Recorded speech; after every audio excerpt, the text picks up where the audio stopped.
ये कहानी डेविड की है, जो शक्ल सूरत होने की वजह से इतना मगरूर था। हर वक्त उसके मुंह पर 12 बजे रहते थे। ट्रेन में बैठा डेविड किसी से बातचीत नहीं कर रहा था। शायद वो किसी को अपने साथ बात करने के काबिल नहीं समझता था। ट्रेन बहुत तेजी से आगे बढ़ रही थी। वो किसी की बात नहीं सुनता था, चाहे उसे कोई उसकी भले की बात ही क्यों न कहे। इस बार भी डेविड ने कुछ ऐसा ही किया। स्टेशन पर उतरने के बाद वो इधर उधर मौसम एंजॉय करने लगा। ये देखकर पास एक खड़े बुजुर्ग ने कहा, अरे ओ बेटा, यहाँ पे ज्यादा देर रुकना ठीक नहीं होता। रात का वक्त है, मौसम भी ठंडा पड़ रहा है। अभी तुम्हें सीधा घर जाना चाहिए। यहाँ पे रुकना मुनासिब नहीं। ये एक सुनसान रेलवे स्टेशन है।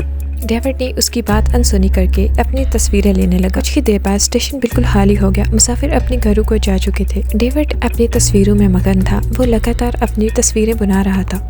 तभी तस्वीरें बनाते बनाते उसने एक तस्वीर को देखा। ठीक उसके पीछे एक औरत थी। वो अपना मुंह दूसरी तरफ करके एक कुर्सी पर बैठी थी। डेविड घबरा गया। उसने फौरन पीछे देखा तो वहाँ कोई भी मौजूद नहीं था। डेविड बहुत घबरा गया। उसे बुजुर्ग की बात याद आई। डेविड अपनी गाड़ी को तेजी से चलाने लगा।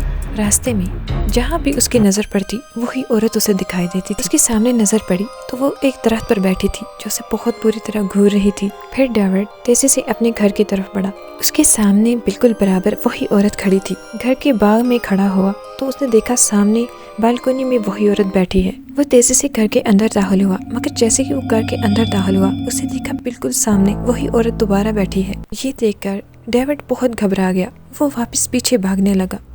जैसे ही वो गाड़ी में बैठा, उसकी गाड़ी तेजी से चलने लगी। डेविड हैरान हो गया कि अभी तो उसने गाड़ी स्टार्ट भी नहीं की, तो ये कैसे चल रही है। आखिरकार वो गाड़ी उसी रेलवे स्टेशन पर पहुंच गई थी, जिस स्टेशन से अभी अभी वो घर गया था। अरे बाप रे, मैं वापस इस रेलवे स्टेशन पे कैसे हो गया? ये मेरे साथ क्या हो रहा है? वो अभी वही खड़ा था कि सामने उसके वही आत्मा आ गई। वो आत्मा एक कुर्सी पर बैठी थी, जैसा डेविड ने अपने तस्वीर में देखा था। नहीं, दूर रहो मुझसे। यहाँ मत आना। मैं तुम्हें नहीं जानता। तुम मुझे क्यों मारना चाह रही हो? मैंने तुम्हारा क्या बिगाड़ा है? दूर रहो, मुझे क्या जाने दो। मुझे जाने दो। इस आत्मा के कई रूप थे। वो अपना रूप बदल कर बोली, कैसे जाने दो? तुम ही तो मेरा शिकार हो। एक बुजुर्ग ने तुमसे कहा था ना, यहाँ पे मत रुको। मैं ठीक ही तो बोल रहा था। तुम्हें उसकी बात मान लेनी चाहिए थी, तो फिर तो तुम बच सकते थे।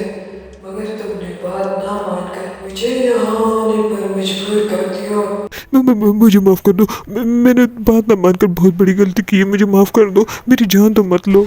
आत्मा ने उसकी एक भी न सुनी और तेजी से आगे आई डेविड को जान से मार दिया। अगली सुबह खून में लथपथ डेविड की लाश रेलवे स्टेशन पर पड़ी। डेविड की लाश अहलो अयाल के हवाले कर दी गई। अगली रात वो आत्मा फिर से किसी का इंतजार कर रही थी।